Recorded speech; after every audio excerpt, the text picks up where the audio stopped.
Jesus Encounter. Yan ang theme ng The Feast Caloocan na napuntahan ko kaninang umaga. First time ko na umattend ng The Feast at ang daming nangyari na mga activities dito.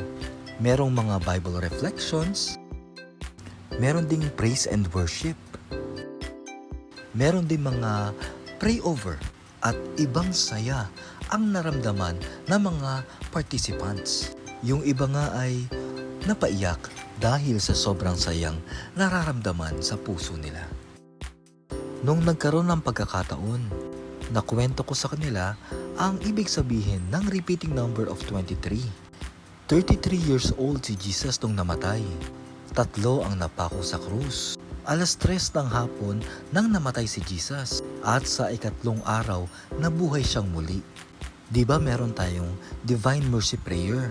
At yun ay dinarasal natin kada 3:00 ng hapon. At sa perfect timing ni God, meron nagsabi na eksaktong 3 o'clock na. At sa perfect timing pa rin ni God, ang bilang ng mga participants na umattend doon sa activity na yon ay eksaktong 23 tao.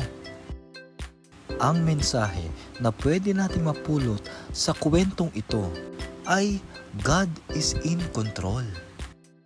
Ibig sabihin, sa lahat ng nangyayari sa buhay natin, sa lahat ng mga problema at pagsubok na dumarating, huwag daw tayong mabahala dahil siya ang bahala sa atin. Tiwala lang, God is in control. At di ba sabi niya, kapag merong 2 o 3 tao na nagtitipon dahil sa Kanya, siya ay naroon sa kanila. Kaya ramdam ng lahat ng tao ang presensya ng ating Panginoong Hesukristo. Mahal na mahal tayo ni Hesukristo, kaya't gusto niya malaman natin na kasama natin siya sa buhay natin. Ang theme ng The Feast Caloocan kanina ay Jesus Encounter.